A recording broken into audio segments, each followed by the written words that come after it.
Okay, welcome to the Grow Up Here podcast. And today I've got Jonathan from Disciples Ink. He's having a good chuckle already. So it's only Jonathan when I'm in trouble. So. Oh, yeah. Okay, Jono. Okay. You're not in trouble, mate. No, I promise. Right. Okay, cool, man. Yeah. Welcome to the podcast. Thank you very much for coming on. Thank you very much for inviting me. It is an honor. Yeah. When I realized that Jason knew you, I was like, dude, he was literally sitting where you are now. Really? And I was like, bro, you've got to hook me up. And he's like, dude, Jono's very private, eh? Like, I don't know if I can just give his number. I'm like, phone the guy. Yeah. He's been given strict instructions, man. Yes. Yeah, he said to me when he gave me your number, he's like, dude, you don't give this to anyone, eh? Yeah, bro. I'm like, no, it's fine. Don't worry. I've got lots of numbers that I can't give to anyone. You know what the thing is, man? It's like in my industry, right? If you give your number out to anybody and everybody, they will take carte blanche, and at 2 a.m, you don't have a life. Yeah. And you must come and see to what you need to see to. I don't get it, because I've had this exact comment from some other people as well, where they go, I get a call at 2 o'clock in the morning. Henry Retief was on, I can't remember what episode he was, but he does Take a Lot and that kind of stuff. And it's 2 o'clock in the morning, phone call. Hey man, I saw your video. I want to sell and Take a Lot, man. It's like, dude, really? No. Like, do people not have brains? No.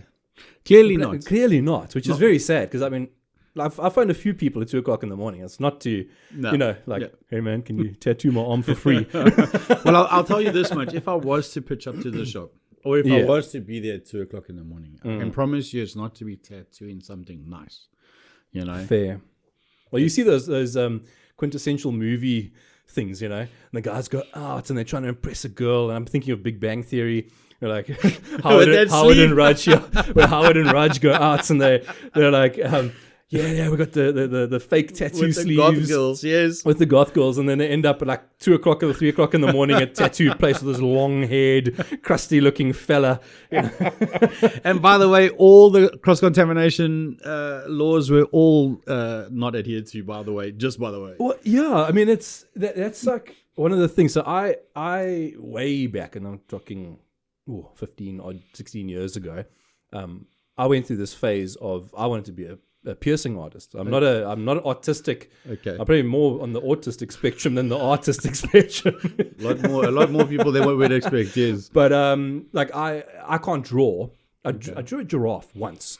Like, it was the best thing I ever did. I was 12. But and I was into piercing. I love piercings, and I thought, well, let me go and learn. So I paid a whole lot of money to some people and learned how to do piercings and whatever. Yeah. And it is quite interesting, the amount of hygiene. Yeah. It's almost like living through COVID, what we did at home with, having to wipe your shopping bag down. Well, to be fair, I've had some idiotic tattoo artists go, we're comparable to dentists. No, we're not. We do have we do have standards and procedures in place, but we're not at, you know what I'm saying? We're not at dentist not level. Quite there yet, you know what I'm saying? But that Raj and that Howard one was the funniest thing. And when he touched him with a needle, and that was incredibly funny for me. How many people do that? Like, they pull in there and they're all bravado. Hey, bro, I'm going to get a tattoo, and you touch them with that like 8 needles or whatever. You do line work first, but but dude, if I have to tell you, in 17 years, I have never had anybody say, look, this is it. You've touched me once and that's it. We're done. Sure. So I have had people literally fall off the chair because they've tried to hold out too long and passed out. Like, that's a real thing. But 7-8 hours on that third passover of the the tattoo sleeve or whatever. Sorry, I'll change it now. Okay. I'll check out the camera view. How did you get your leg all the way over there? I don't know, bro. I've got this. You got a cable as well. I've got this whole balancing act going on over here. My center of gravity is out. You managed to reach like 1.5 meters over and kick the camera stand. I don't know how you did that. In my previous life, I was a ninja. You know what I'm saying? Impressive, man. Yeah, no. So it's weird. It's you believe me, I don't know if you would believe me, but it's females the strongest. Normally built males can cope. It's the guys that have the biggest muscles. Yeah, I would say you're going straight into something sensitive. Yeah, there's no meat. Straight up onto their nervous system, and then it's it's a problem. It's a problem. Yeah. In terms of so I've got a couple of tattoos. Like I've got a bit on the arm there. I've got one on the back here. I've got another one. Yes. I like that one, by the way. Blink-182. Right? Yes. Favorite band. Yes. So and I've always had places that were relatively pain-free. Less on the scale. Yeah, less on the scale. Apparently, like okay, down there, that was a little bit anal. That's pretty cut. But like my shoulder, I was on tour with a band. Yeah. In East London, I think. Really? Was it East Coast Customs? West? Never? Yeah, East Coast. Yeah, East Coast Customs. Yeah. I got they did. Yeah, Sean Lindgren. Yeah, I think it was his mom. Yeah. She was also a very talented tattoo artist. Yeah. That whole family is relatively. That's right. Talented. And so I was literally between. We had a day off. They had given a tattoo to the band, and the band was like, "We're not gigging," and with a raw tattoo. I was like, "I'll take it." Oh yeah, but thank you very much. Yeah. So I got like a 2-3 hour session with a microphone on my shoulder done. Oh wow. And that was super chilled. Yeah. Like it was not massively sore, whatever else. We patched it all up, and the next day I was setting up a sound rig for a show. Really? Yeah. But then again, also that comes to, I think in tattooing, you get, I would want to say like, I don't want to say we're pacifists and masochists, but there are some of us that have developed a way to tattoo to try and make it as easy for you as possible. You know what I'm saying? Yes. It's like I do have some of my mates that are tattoo artists, and they want to let you know how bad you've been, and you really have to know how. They've been hanging out with Santa Claus. They saw the naughty list. Your name was there. Yes, right on the top. So they're digging in. I have one of those on my right foot, and it's been there for 10 years. It's never going to be. Thanks, Dylan. It's never getting finished. One of my exes had a tattoo done on her foot, and nice it was Aina. And then for some reason, like the ink didn't stick, so she had to go back. Oh no! Yeah, and that's murder. Yeah, that was murder. Yeah. Oh, sorry. So cell phones need to be switched off, eh? Sorry. No, it's all good. Geez, yeah. So that's pain is a very interested. Would the peanut gallery be quiet, please? Sorry, folks, we've got some tattoo emergencies going on here in the background. Just the 2:00 phone calls are coming early. Oh man! Oh, that's hilarious. Okay, so we were talking about different areas and pain areas. You're saying areas, that on your back, you're right, and like I didn't have an issue on my arm so much, and this one here also wasn't bad. Nah, I got on my wrist as well. That was, to be fair, like right. People are different. Yeah, I mean, I literally have a tattoo on my right calf that says "I hate getting tattooed." Okay, and I would say I'm probably 80% covered, and I'm not finished getting tattooed. So I don't know if that defines insanity, but it's just something that we do, you know. Like I can't explain it to you. If you are a tattooed person, you will understand the process. Yes. If you're not a tattooed person, you won't understand the process, and you won't understand why people get tattooed. Yes. And it's okay on both sides of the coin, you know what I'm saying? It's just like I can't explain it to you why I have tattoos. I can just tell you that I love my tattoos. Yes. Yeah. You know what I'm saying? It is a weird feeling because, I mean, that like all my mates that I talk to that have tattoos, they all get the itch. Oh, yeah. And it's after sort of 6 months or three or 6 months after you've gotten, your tattoo. And it's like, oh, I want another one, man. And then you kind of consult the bank balance and you go, okay, well, maybe not. And you talk to the White House and you talk to the Minister of Finance. The Minister of Finance, and you got to make sure that the money's there or whatever else, and then you maybe put it off for another 6 months. And I can give some advice on that whole scenario. Is what you do is you get the Minister of Finance involved in this whole deal where make sure they understand what the dynamics of getting tattooed, get them inked, right, and then they're in it. Okay. Because then they know. They join the cult and they're on it. You're on it, bro. I like that. That is fantastic.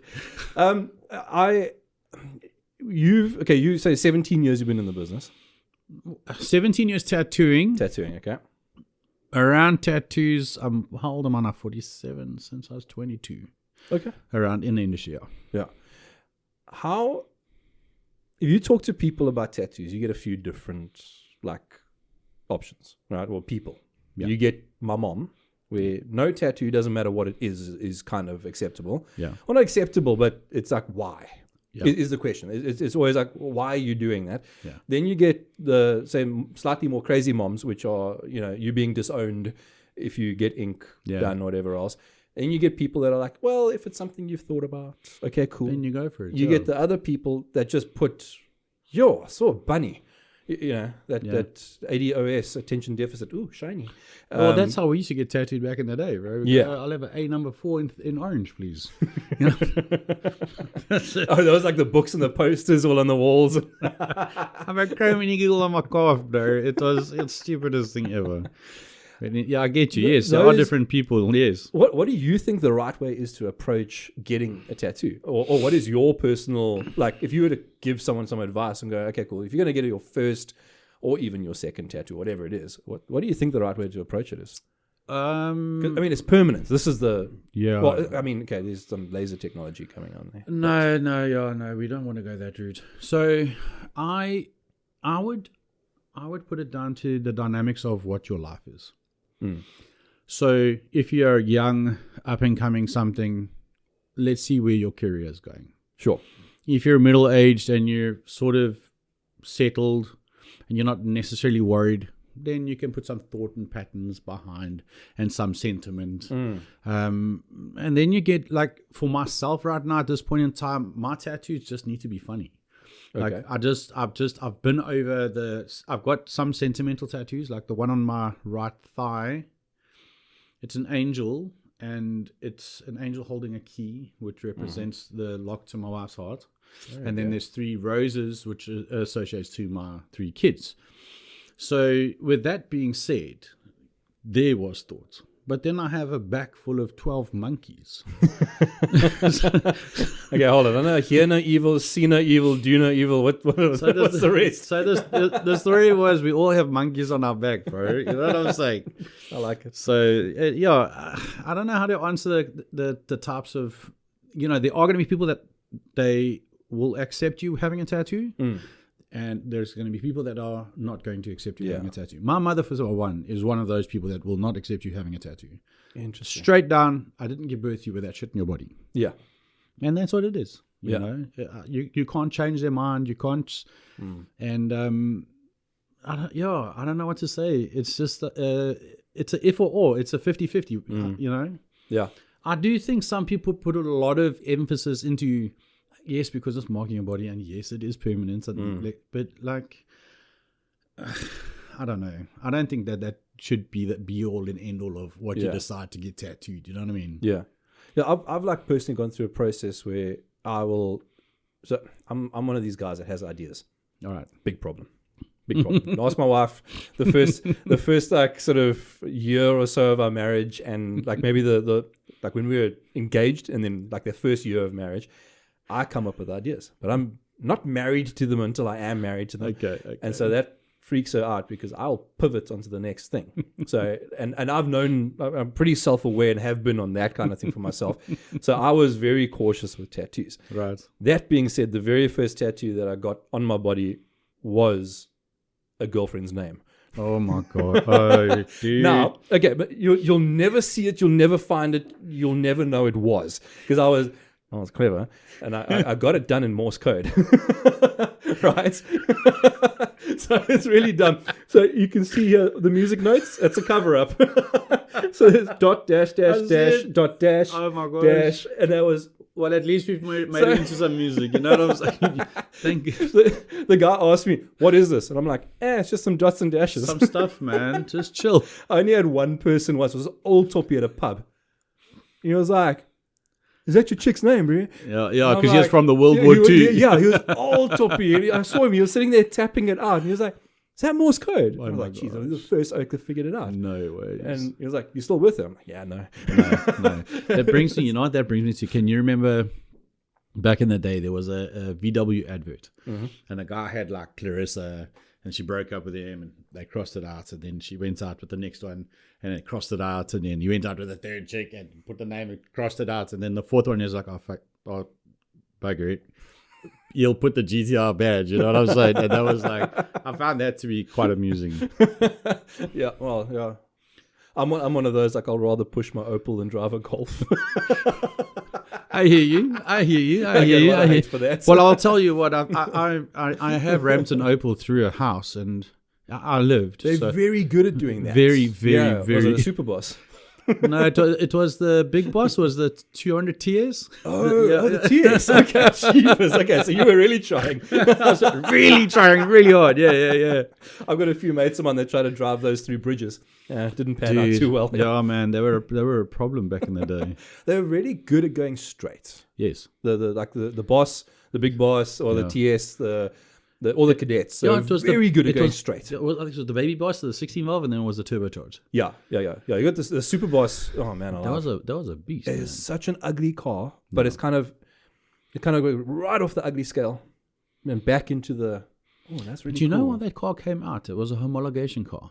Okay, so for group homologation. So for Group N racing back in the day, the 3 Series was kind of dominant, and then they needed to bring in some competition. Yes. So GM and Opel developed that vehicle, and they brought that into with the 325i Shadowlines. So they chased the GTIs as well. Yeah, as a naturally aspirated car, they were chasing the turbo or the turbocharged cars. Yeah. No, I love those cars. Beasts. You can't find them anymore. Yeah. So I've seen on Facebook 2 with the boss rims on them, but they at like R250,000. Yeah, but you can believe that. Yeah, and back in the day, 20, 30 years ago, you could buy them for 60k. Yeah.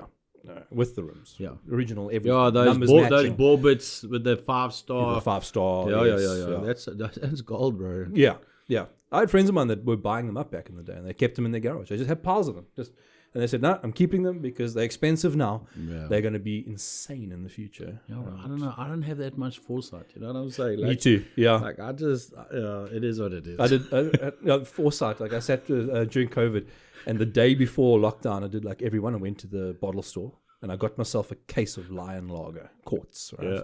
And I thought, I don't drink a lot, so I thought a case is fine for it's 3 weeks, 2-3 weeks, or whatever the initial thing was, and I'll be fine. I mean, it's more than what I drank in the previous 2-3 months. So okay. And I was like, cool. And I got that, and I stood at that counter and I looked at the cigarette, the cartons. Yeah, I'm not a smoker, never been a smoker. Yeah, I looked at the cartons, and my entrepreneurial monkey was like, dude, you need to buy like all of them. Yeah, because in a week's time, there's going to be people itching for cigarettes.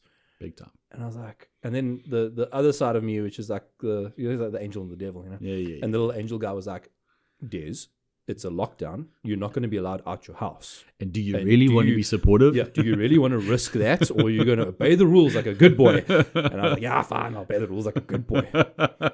End of week 1, I was regretting my decision so absolutely, hard. Bro. Like it was, I was sitting there and I, after the initial lockdown, I got to drive because I was essential. Kind of, and kind of essential. Okay. So like the second bit of the lockdown, I was exempt from that, and I drove the Western Cape flat. And every client I went to see, they were all like, "Dude, do you have cigarettes, man? Have you got cigarettes?" I could have been a bajillionaire. Yeah. And no, like I got searched once. Yeah. 37 roadblocks in 3 days. Like on that initial week when I got let loose. That's crazy. And I did mileage though, so like it was all over the show. And I got searched once. But for me, it was amazing how like British American Tobacco's products couldn't be found anywhere. However, these substandard whatevers we may call them. There was a Tani in government whose cousin's nephew's other cousin or something was bringing them over from from Swaziland or something. And getting sold for like 3 times premium. You know what I mean? Yeah, it was. I was very glad I wasn't a smoker because I lost my mind that lockdown. I climbed the walls. Dude, lockdown happened on my birthday, the 26th of March. Bro, me and my laddie, my middle son, we literally had COVID. So for the first 2 weeks, we were locked down. Yeah. Locked up in our room. And then, COVID was, man. And for us, we're non-essential, bro.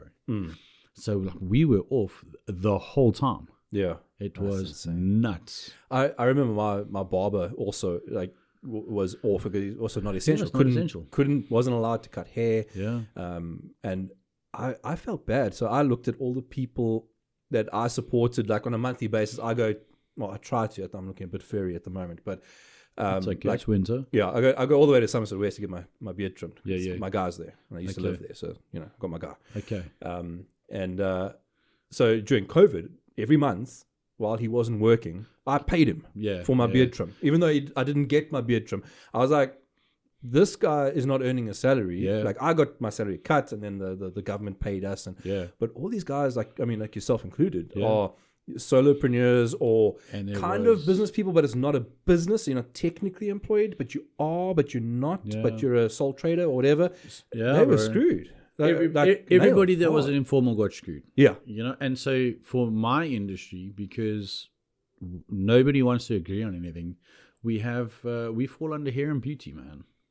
So there was just no, and there wasn't any, like there was no government aid. I mean, I closed 2 shops down during COVID. Seriously? Yeah, dude, it was a hard hitter. Yeah. I'm assuming you had to get rid of staff or.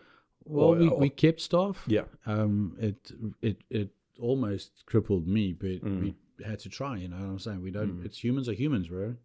We're going to look after everybody, and we'll all get through it at the end of the day. And well, now it's a couple of years later, and we sorted it out. So we're okay.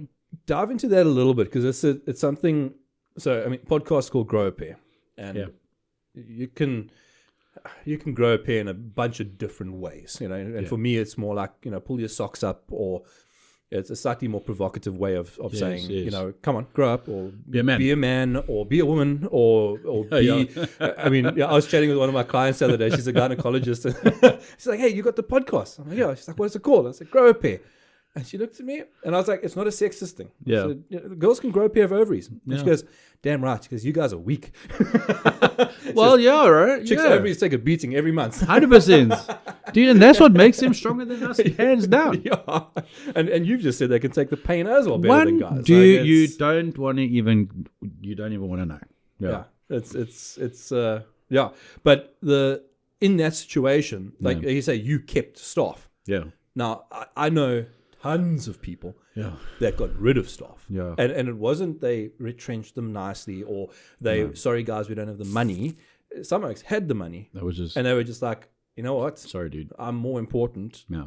So cut that rotting limb off, kind of thing, Yeah. What goes through your head as a businessman or as an entrepreneur to make or to take that risk?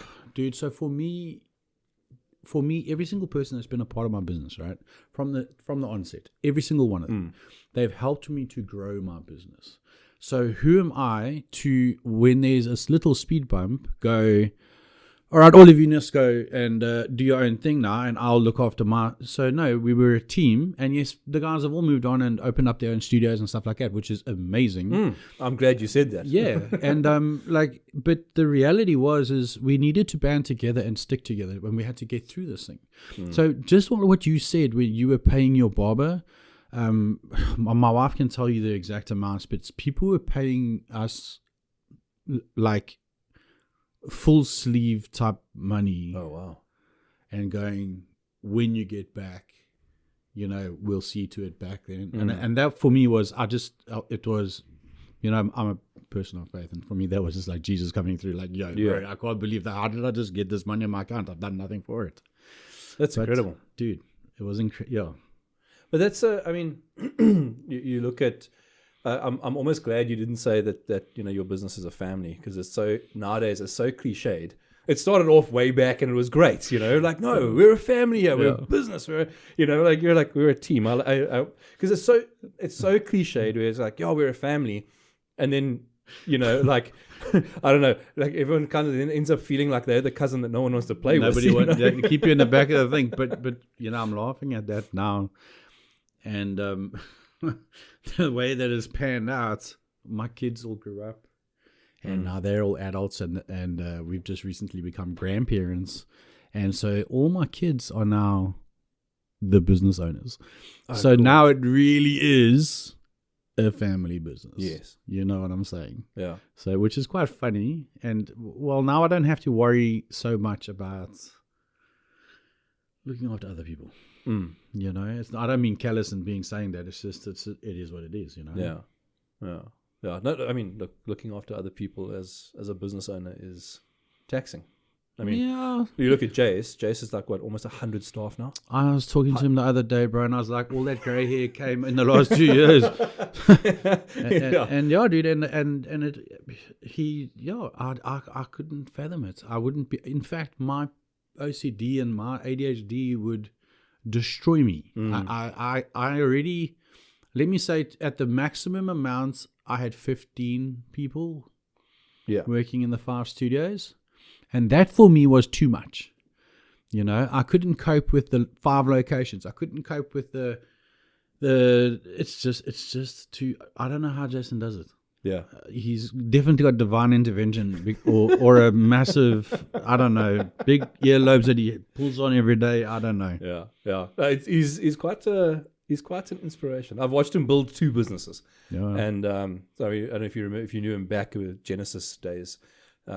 So I watched him build that, which was great. And ultimately it went down, but, you know, and then sort of worked through clawing himself back into everything. Yeah, and then just now in 3 years has built this juggernaut of a business. Bro, but if and it's amazing. Dude, man, knowing Jay as my mates, and we have similar mindsets on some stuff.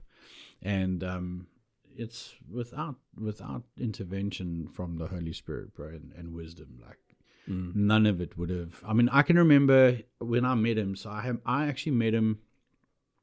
I had this really shitty city golf, and you see, it's a golf spirit. They're always rubbish, man. So my dad bought my daughter this for her wedding presents, and she drove it once, and she was like, "I'm not driving that. Sorry." So I managed to find Jay, and we started this relationship, business relationship, and then we started a friendship. And he would just say to me always, like, "Yo, bro, it's just, we've got to pray. We've got to talk about this. We've got to, like," and when he would have breakthrough, he'll be like, "Jono, Dad, dude." Yeah, that's like, exactly. Hey, bro. Hey, my Jono, how you doing? Yeah, I love him to bits, bro. Yeah, you got that cell phone speaker bouncing off in your ear. I'll tell you what, it'll get rid of all the earwax, you know. So. You spoke earlier a little bit about the regulations and the keeping things clean and tidy and disinfected and whatnot. Yeah. What actually goes into it? I'd like to get into the nuts and bolts. I think a lot of people kind of don't really know. I know a little bit, but I was exposed to it and I've been in the chair before, kind of thing. But for those that maybe don't know, even those that actually see it, what goes into it? Okay, so to start off with, South Africa doesn't really have regulations because we don't have a bargaining council. So any studio that is, I want to say, that they're recognizable, you know, they're going to want to work towards a European standard. Yes. So in the way that the technology has also advanced in such a way, back when I started to tattoo, you had to own an autoclave, you had to have medical equipment to be able to sterilize all your stuff, and you'd have to have all these chemicals, and you'd have to have designated sinks and wet and dry areas and stainless steel, and it would have to look like, let's put it to the simplest of, look like a vet's little operating. Yes. You know what I mean? So with the procedures, fine.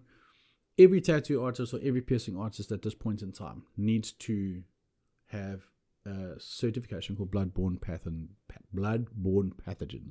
So that is a control measure which then teaches us how, if we don't know what's in your body, how do I protect somebody else from what's in you? So basically that's all just barriers. People will look at us and they'll, like, let's say the tattoo takes 3 minutes. It takes me 20 minutes to set up the tattoo. because everything's got to be wrapped, everything got to be bandaged, everything got to be sterile. When all that's taken off, we have to, in the sharps container, you have to put your wets and your disposables into your bin that gets taken away by a compass waste.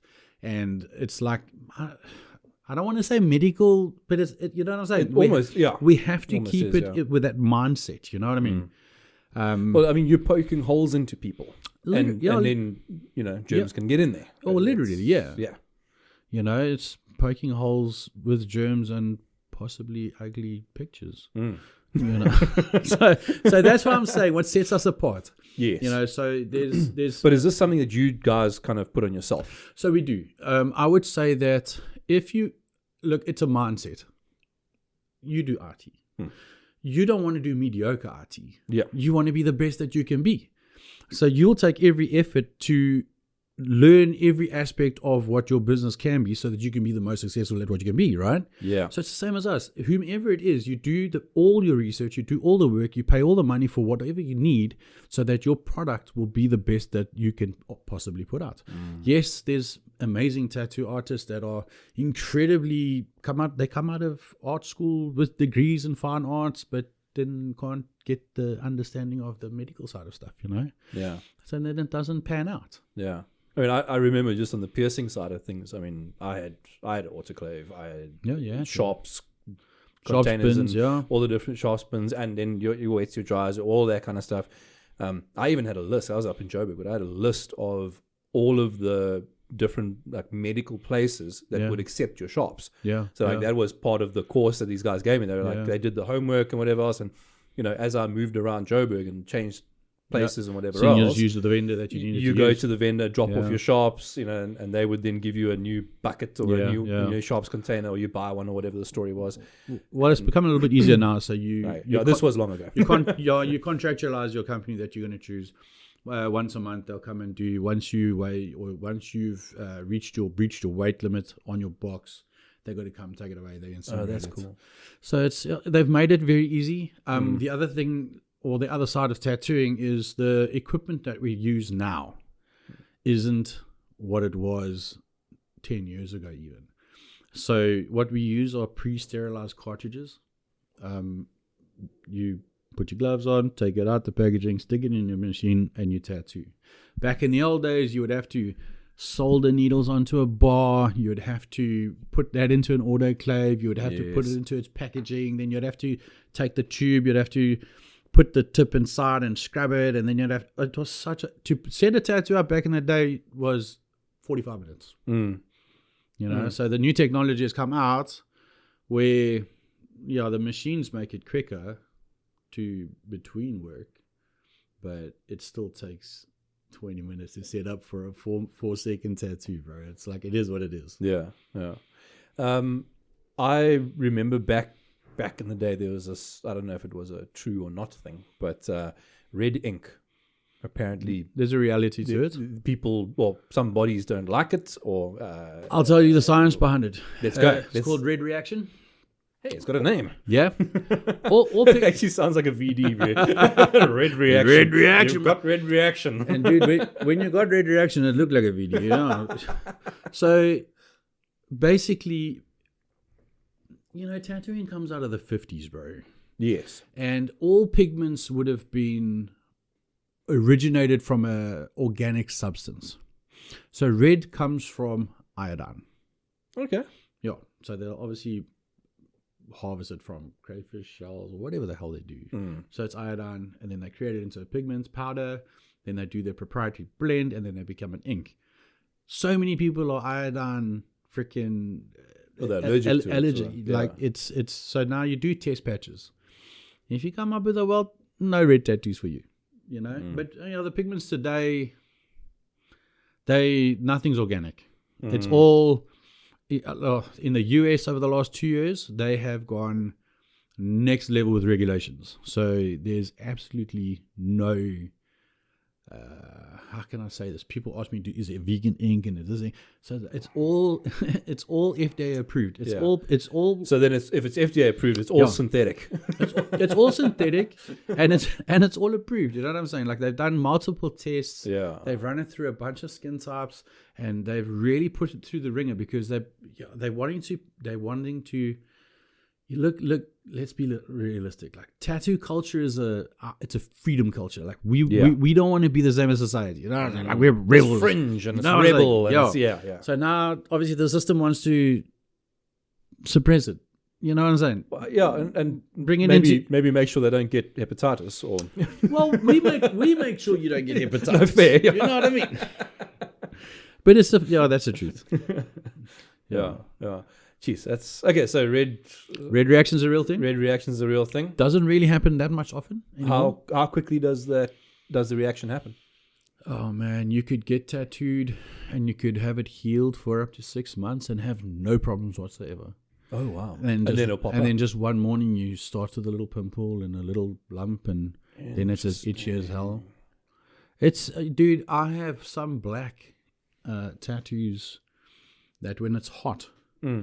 My skin is so irritated that it like raises like the next thing I was going to ask you about. I've got it on here where it gets when it gets really hot or like certain weather conditions, it raises and then it itches like you want to tear your skin off kind of. So the reality is, I mean, your body doesn't want the stuff in it. Fair. You know, that's the and the macabre. So I'm also full of bullshit facts. So the macabre side of tattooing is I'm 85% tattooed, right? So 85%. If I get buried tomorrow, 85% of my skin will not be eaten by the worms. They don't eat this. They don't eat the inked skin. I mean, that's a pro. I mean, that's a plus side. Bro. You know what I'm saying? They can check me out in a couple hundred years if you say, all right, that's this dude. That is fantastic. Oh man, what's the weirdest tattoo that you have ever had to do? And then beyond that, what have you declined to do? Or where's your limits? Because you've said you're Christian. Massive limits. Sure. Declined a lot. Okay. So weirdest. Asking the tough ones. It's a long time. So I said I wouldn't ambush you. You've ambushed me. No, I've got you, man. Okay, so the weirdest one that pops to my mind all the time is I was tattooing this elderly gentleman in my very first studio in Richards Bay, and he was a baker by trade, so he baked bread. Yeah, and he was a pretty cool dude. We'll chat and whatever, but he wants a third nipple right in the middle of his sternum. So I'm like, okay. So I start, getting ready and talking. And hold on, in line or lower? No, lower, bro. So like a Superman triangle. And dude. So you got to try and be professional in this situation. So I carry on and I'm doing the tattoo and I start talking to the dude, and I'm like, yo, so, is there a backstory? Or it's like, shut up. Got nothing to do with you. So I'm like, okay, I'm very sorry. Someone lost a bet. Somebody definitely lost. Or to some, you know what I'm saying. Yeah. So, but I just kept quiet after that, and proceeded to tattoo his nipple and make it look like it had a piercing in it, and... so it wasn't just a nipple. It must look like it's got a piercing too. Yeah, bro. Wow. Okay. Whole hog. Yeah. Or the whole hog. And he was done, and I was like, thanks, dude. I'll see you again. Yeah. I don't know. Like, we've had a lot of... So, how to answer this question? Artist perspective. Sure. So, what you deem pretty and what I deem pretty might differ. Sure. So, if somebody comes with an absolutely ridiculous idea and I know that it's going to look like crap in 6 months' time, I don't want to put my name on that, because at the end of the day, subject A goes around to the V&A waterfront and takes off top and I don't know, what the hell is that on your body? Like, what? Who did that? Jono did that. Jono, who did? Look at what Jono did. Yeah, no, bro. And so that's not a, yeah. So yes, there's a lot of stuff that we do decline. Obviously, with being a Christian, I don't let Christianity. Okay, first of all, I don't call myself a Christian. I'm a disciple of Jesus because I'm a follower of Christ. Sure. And with that comes some ramifications. Like, I do need to keep it where it's non-sexist, non-racist, I don't want to use religious, but we try and we don't do anything that's evil or demonic. Sure. Yeah. And I mean, God's been good to us, bro. We've been going since 2008. We've got 3 studios, and we are incredibly busy. Like, I can't even. I think it's regardless. I mean, regardless of your faith, regardless of any beliefs, regardless of anything, I think you've got to be true to yourself, number one, and be true to what you believe. Yeah. So I can imagine if there was a Muslim tattoo artist. I don't know whether the Muslims are right with it. It might be haram, so I'm not sure. Yeah, it might. But I mean, let's just for a second sort of say it's not. Yeah. And some guy walks in and says, "Hey, I want a pork chop tattooed on my armpit or whatever." That guy is going to go, "Well, Jono, that's not really my thing." Yeah. You know, it makes sense. It doesn't matter what you believe, even if you are a crazy left or right or up or down or whatever wing you want to be, you know, and if you don't want to do it, you shouldn't have to. So here's the reality. Like, I'll try and accommodate you as much as I can. Yeah. But it's a to and fro between us. So you might have an idea here.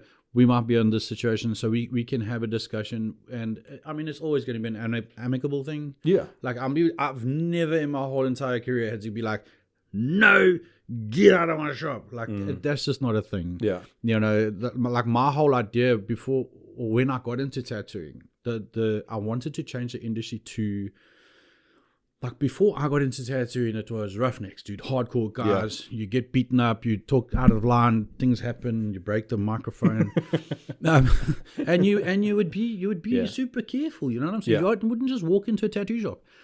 And I wanted to break that stigma.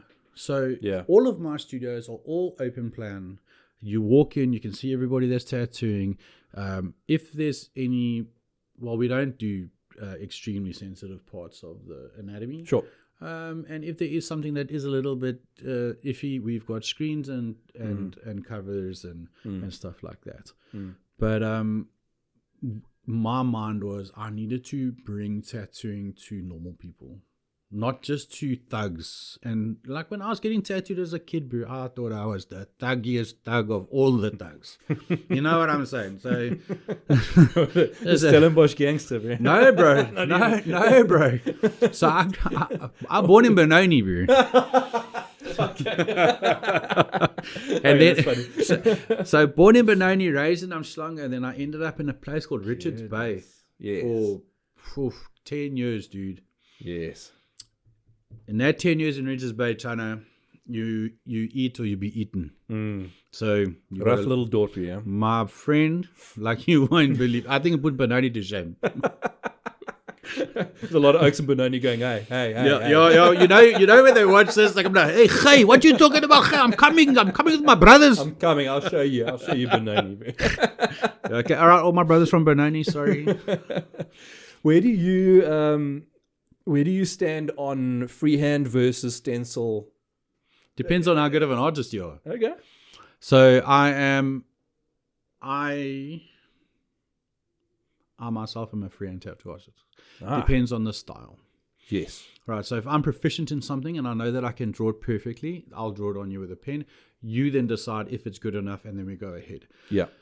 I do not knock anybody that uses a stencil. Stencils are absolutely accurate. My wife, for instance, uses stencils, and her tattoos. In fact, my supplier phoned me up. Lindy had been tattooing 2 years. I'd been tattooing 10. And he goes, look, Jono, dude, I love you, bro, but your wife's kicking your ass. You know what I'm saying? She's kicking your ass, so you might want to give up. Yes. And I was like, no. That's not acceptable. So yes, it depends. You know, if you can draw a tiger's face perfectly in scale, then draw it. If you can't, stencil it. Yeah. You know? That's a good answer. That's a very good answer, because I've seen a lot of people, and it seems to be every industry everywhere, where you get you get your purists and you get your other people, and then you get two people who are technically purists in their industry, but they're on opposing sides. So I've heard the argument from the stencil types going, no, freehand is rubbish. You're going to end up with a skew tattoo. You got the freehand guys, and there's some amazing freehand guys. Like, I mean, I had like, all of this text was freehand. Yeah. Which that was, for me, literally the guy just wrote it on. You definitely know the guy that did it, but like it's, and then a tattoo picture gets put online. Hey, so-and-so did this freehand. Everyone's like, whoa, freehand sucks. Oh, and then the other guys, no, freehand's cool. And, you know, and it seems to be such a subjective. It is subjective, but it's also subjective to the client. Yeah. What you find attractive might not be attractive to me. Yeah. Well, you and me like. Now you break in the studio. Yes. See. So you and me both like the Blink tattoo on my shoulder, which is great. So I think it's pretty. Aren't they coming out now? It's it's Green Day, and Green Day's coming out. I'm very upset that it's not Blink. Yeah, Sorry, I'll finish my thought. Your thought. So you and me, we like the tattoo. Cool, Blink, right. Great, lekker. My wife was like, cool, but why? And doesn't dislike it, but it's not like she doesn't really like tattoos that much. She won't understand it. But yeah, she doesn't get it because she hasn't been tattooed. Yeah, that's the thing. And okay, this was like the start of something that I wanted to do, and then kind of money. So and because happy wife, happy life. That too, and I think I changed a little bit. Yeah, your age. Yeah, I did this quite late. So this is I think my most recent one. And I've changed so much in the past. Like I like to think about a tattoo idea. If I get the idea, I'll think about it for 2 years. Yeah. And then if I still want it in 2 years, then fair game. Then I feel like, okay, cool. Now I can go on the list of the tattoos that I want to get. Okay, kind of thing. And there's been a few. Well, there's been one at least that I got just on the spot, kind of like, well, yeah, that's cool. And then now I think about it, and yes, it's a cool tattoo. It's now in the way of a much cooler tattoo. Real estate. Yeah. That I should have. So yes, planning is part of it. It is part of it. But how do we plan our tattoo journey when we can barely plan our life journey? Yeah, fair. You know what I'm saying? Like, unless you've been a trust fund baby and you've got it all set up and you don't have to worry about anything, then you can go and go, I'll do this. Dude, bro. Yeah. Things change, man. Yeah. I wanted to get like all my favorite bands on my arm, like sort of down to the elbow. Yes. And get all their logos, kind of patchwork. Yeah, it's cool, bro. Really cool. Nice idea. Yeah. And I know a guy. You know a guy. Great. Hook me up. I know a guy and a girl. I'll get him on the podcast. Maybe you can. But I look at it and one of the bands that I really enjoyed as a teenager and would have been the third one that I would have put onto my arm. Yeah. It turns out that the front man, 15 years into their career, was a criminal and of the really naughty kind towards like younger people. I'm trying to say this so that YouTube won't, block me. Oh, okay, and, okay. And you can tell me later who it was. And so they, like literally the guy's in jail now and whatever else. I would have put that logo onto my arm. I really liked the band. I still really like the music. But the thing is, do you know though, like you don't know his history and you don't know what he's writing about. So when you're listening to stuff, when you buy an album, you don't go like, let me read into this dude's whole criminal history. You know what I mean? Well, sure. Well, I mean, that only came out years after they released like 3 albums, and then it came out. He ended up getting arrested and he went to jail. And, when I kind of like heard about it, I was like, oh, whoa, wait, hold on. Well, thank you. I didn't get that. Yeah, could you imagine? That would be a little awkward. Well, and then bands that I really liked back in the day are now have looked into what a song means, for instance. Yeah. And like Blink is a great example because like, whilst I love their music, I love the style of their music, lyrically, some of their stuff's a little dodgy. Yeah, it's very weak sometimes, man. Never mind the weak. I don't mind the weak, but the dodgy gets me, Yeah, bro. And I look at him like, okay, cool. do you want to align yourself with that? Do you not? What does it say about you? And you can spiral into a long decade of like, I reckon if you're 16 years old, then I'm so like, yeah, go for it, because you haven't got a brain yet, you know. Yes. Sorry to all the kids, but as you age and as you get judged more for what you do. Yeah, dude. Yeah. So yeah, I agree with you. Like, everything holds meaning to something. Yes. You know, and if you are going to mark yourself, I would definitely say maybe make some effort of due diligence. Oh yeah. I mean, I've went on a mind bender when I was a kid, and I woke up a couple of days later with this massive yin and yang on my right shoulder blade, of which I have no idea it comes from. Like, yes. And it stands for absolutely zero in my life right now. Yeah. You know, and I've been after my wife to cover it up for like 2 years. She's always too busy. Yes. You know, well, popular tattoo artists. I mean, it is what it is. It is what it is. Yeah. So, like, I even asked her this morning, I'm like, please, can you tattoo me? So we'll see. We'll see soon. Is that like relationship goals for you guys? I don't know if it's relationship goals. I mean, she gets tattooed by me way more than what than she gets more tattoos from me than what she gives me. Right. But like I said to you earlier, happy wife, happy life. Been married 23 years. I've learned the story. You know what I'm saying? Yeah.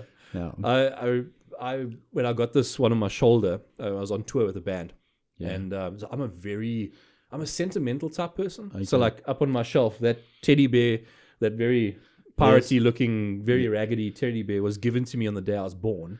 Oh wow! By my aunt. Oh wow! And as soon as I was old enough to understand it, I've kept that bear. Yeah. I've looked after him, and I've sewed him together, and all that kind of stuff. Like the little construction equipment on the top there. Yes. That was something that my dad got.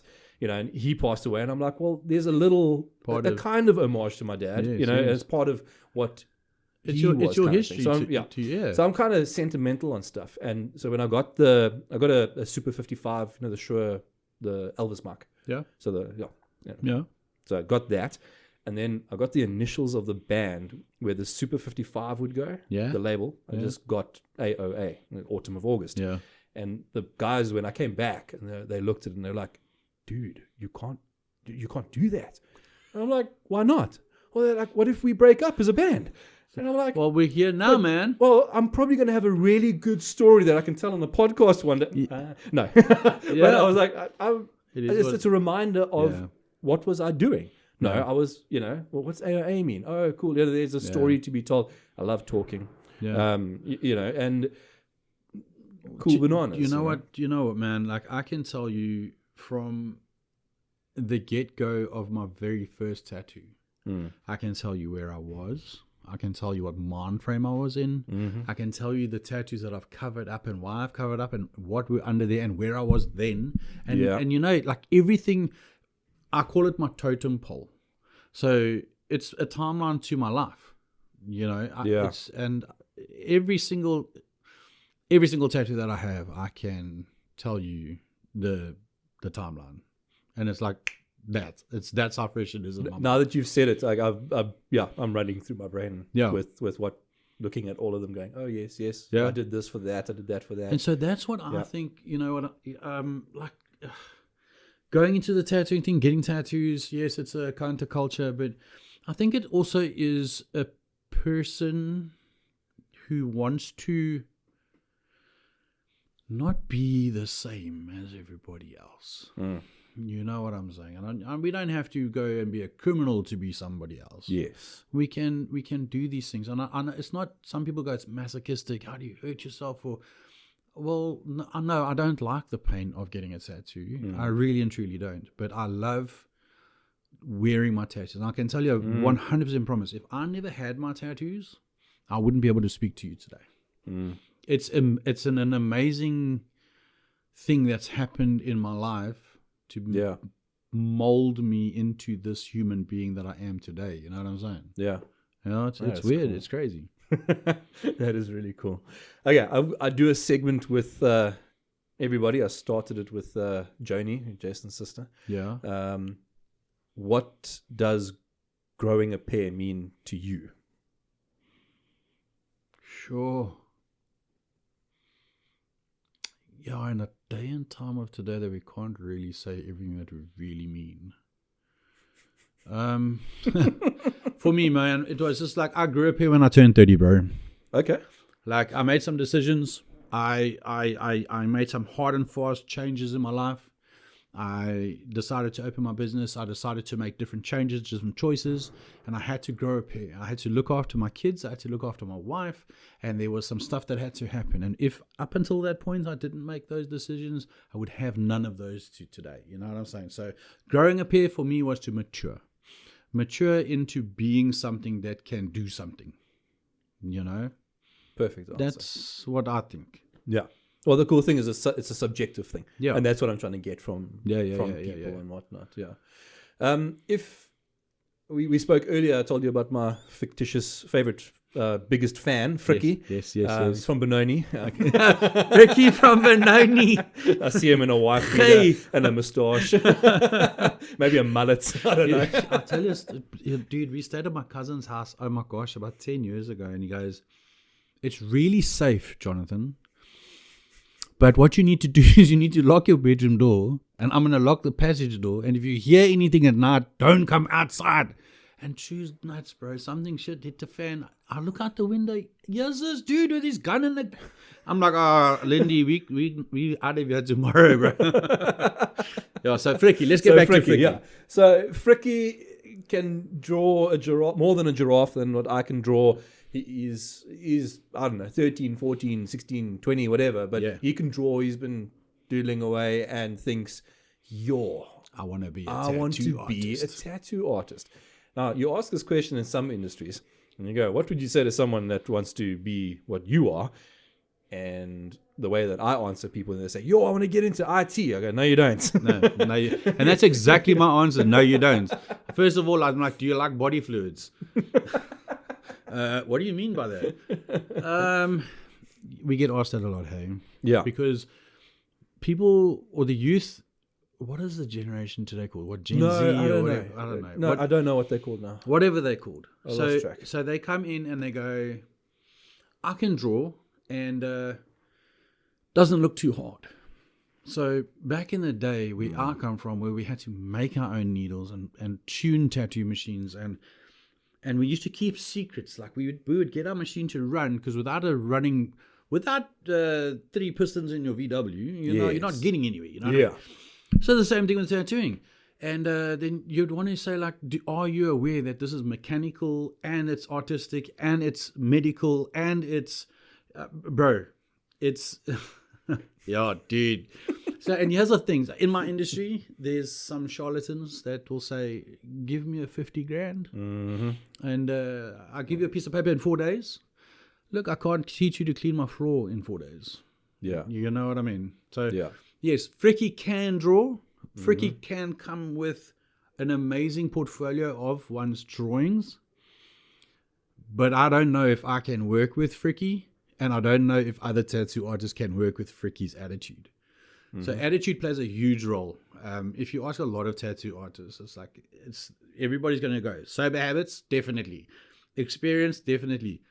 Can you get along with people? It's like, dude, because you're in a one-on-one situation. Yeah. Like we've for hours. Bro, straight up. Yeah. We've just met, right? Yeah. If I walked up to you in Checkers and I touch you on the shoulder, you'd be like, yo, guy. Yeah. What are you doing? But you sit in my chair, you let down all your barriers, and we do our thing. Yeah. Tattoo and get up. So it's because you get into a few awkward positions sometimes to get the right angle or whatever it is it's an up close and personal. It's up close and it's personal. So I've let down my social barriers, my clients let down their social barriers, and it's a professional thing that we do. However, some people can't understand that. You know, and that's why when my answer is no, you don't want to get into it. And then people go, oh yeah, but you're a gate blocker. No, I'm not. I've had 13 apprentices that all own their own tattoo shops and are successful. So I won't say gate blocking. I'm saying you have to have the right stuff. Yes. So then now the natural progression in the question is, if you do have potentially the right stuff, artistic skill. Yeah, let's assume you've got the artistic skill. You've also spanned it a bit with your dad in the garage, so you understand mechanics a little bit. Yeah. Your mom was a nurse, so you kind of get that. You got a little bit of, or at least you've watched 30 YouTube videos and you think you know it, but you're happy with the fluids and the blood and everything, and all of that, and you are artistic enough to do it. Yeah. What are the steps to become a tattoo artist? So for me, what I would expect from somebody is, 1, show me a portfolio. 2, introduce yourself to me. Come and talk to me. Portfolio of drawings. Of drawings. I would have a person commit to coming into my studio for a week. Are they then willing to sit on their time to see what we do? If they are, and they can draw, and they can listen and understand, then we go further.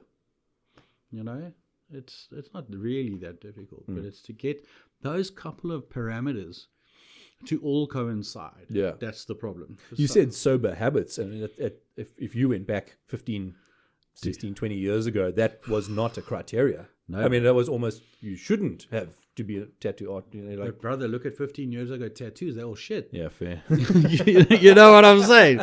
Yeah. No, it is what it is. Yeah. But I mean, in the artwork that's coming out now, like there's a guy that's, I think, on top of the global sphere right now, comes from Belleville. His name is Dean Gunther. This boy is on fire. You know what I'm saying? Yeah. Wasn't SA, wasn't sober, wasn't going anywhere. Went to England, sobered up. Dude, this man is going to every convention. He is winning all the trophies, and he is such a humble dude. Yeah.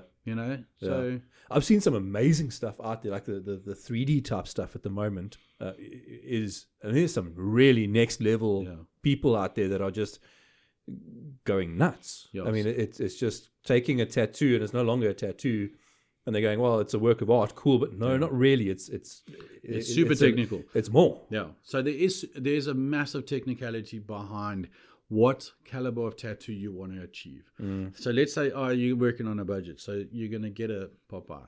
You know what I'm saying? You're going to get something that's very simple. But if you have, and what people need to understand, like Van Gogh on your wall is $10 million, but you want a tattoo and spend 800 Rand and expect it to be a Van Gogh, it's not going to happen. If you need me to spend 100 hours on your arm, then unfortunately it's going to be very expensive. However, you're going to have that crazy ass piece of art, Yeah. I mean, price wise, obviously, so, like, I look at your industry and I go, okay, cool. You're a person, number one. Yeah. You have a finite amount of hours in your day. There's 24, of which 8 of them you should be sleeping. Sometimes. Should. We say should. We'll stretch it. I don't, so I should be sleeping 8. I'd never do.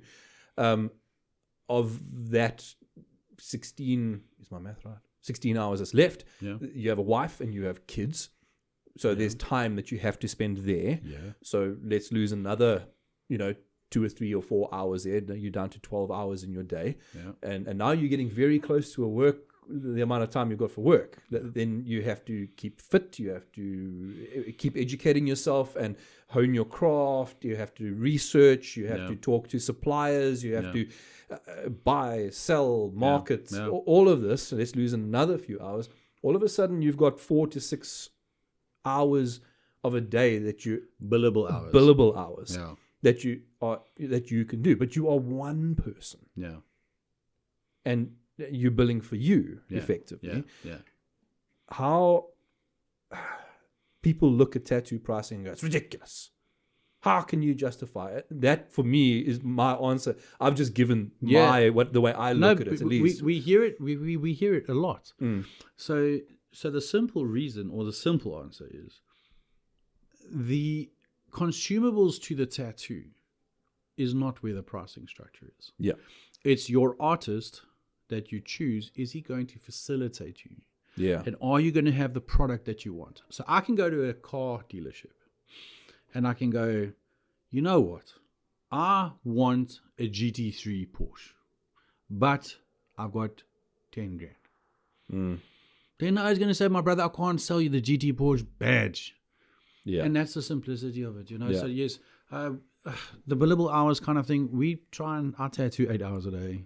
So exercise goes, I sacrifice exercise for tattooing. Yeah. And yeah, with, like you said, research and honing your skill, I find I do that on the job. Like, Sure. I've never stopped. And my mentor, Mully Hilton, he just said to me, like, Jono, like, if there's the day that you stop learning in your craft, go sell shoes. Yes, yeah. Like, don't close the shops, give up, go just home. give up. Yeah. Like, because it's not worth it anymore. And if you're ever satisfied with everything that you're doing it wrong. Yeah. So I think that's what's been my personal driving point, is like, I'm my worst critic, bro. My wife sometimes says to me, like, Jono, come on, dude, just chill out. It's an amazing tattoo. And it is what it is, you know. Yeah. I have that ADHD stuff with the brain, and everything's 1,000 spider stories all the way. Yeah. It's just what it is. Yeah, I have those similar conversations with my wife. And I'm like, yo, I could have sold that better. Yeah. Like, they didn't buy it from me. Yo, did I mess it up? I definitely messed it up. I must have messed it up. Where did I mess it up? Yeah. Okay, hold on. Let's go through the 3 hours I interacted with this person. Did I say something wrong? And I do have foot in mouth. So, Yeah. I kind of open my mouth to just change feet. Put me in front of someone, I will say the wrong thing. That's shame. My wife's got this empathy superpower where she doesn't say the wrong thing. She'll meet you and then she'll be like, yeah, that person's kind of like this. And this is how we should treat them, because you can see she reads natures. Yeah, she reads people. It's amazing. So I do it all the time. I would take my wife with me places or whatever else, and like introduce them to people. Like, afterwards, okay, tell me about this person. Yeah. How do I? What's the story there? I want them to be my friend. That's like my big thing. Like, I'm gonna make friends in my 40s. This is like Mission Impossible. You know. I'm gonna give you the best advice anybody can tell you across the planet, brother. And I don't know if you're gonna like it. The circle of friends that you keep, you need to keep it as small as you can. Yeah. Because the bigger that it is, the faker it is. Yeah. I've got like.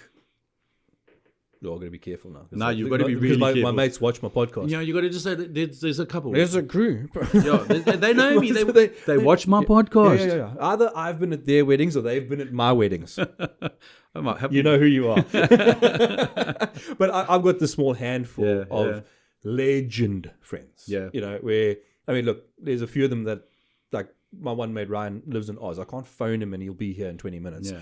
But my mate Quentin is up the road. He'll be here in 20 minutes. Yeah. For anything. Yeah. Doesn't matter. Like, hey, bro, I need you to come help me. Or, hey, bro, there's someone trying to hurt me. Or, hey, bro, I want to put wallpaper on this wall, which is something I've been trying to do for a month now. I want to put wallpaper on this wall. I actually know exactly how to do it for you. Yeah, I've got the wallpaper down there. We can do it just like Jason, bro. Jason's the guy, actually. I should have got him to paint the wall while we interviewed him. That would have been great. Jeez. Thank you so much for coming through. We've covered so much, and it's great. We've bounced around and all kinds of topics. I think we got into some of the nuts and bolts. Well, I must say thank you, because I won't lie. I was very nervous. Yeah. Because this is something that I don't do. It's a conversation. Yeah. Like you said, talk to people. It's really stretching or reaching for me. Yeah. And it's been an amazing experience. Thank you. No, it's an absolute pleasure. And that's for me. I hope that there's young frickies out there and he's watching this and he's going, yo, I want to be a tattoo artist. Yeah. And he can now, with a little bit more clarity, make a decision and go, actually, you know what? When my brother cut his finger and I saw the blood, I nearly fainted. Yeah. So maybe it's not for me. Yeah. Or the opposite of that is like, I don't mind. Yeah. It's cool. Yeah, I can draw. Yeah. I can do this. And you know what? Maybe I need to make a phone call to my local, guy that can mentor me or whatever the story is. Yeah, just what I can say to just close off. Like I have to.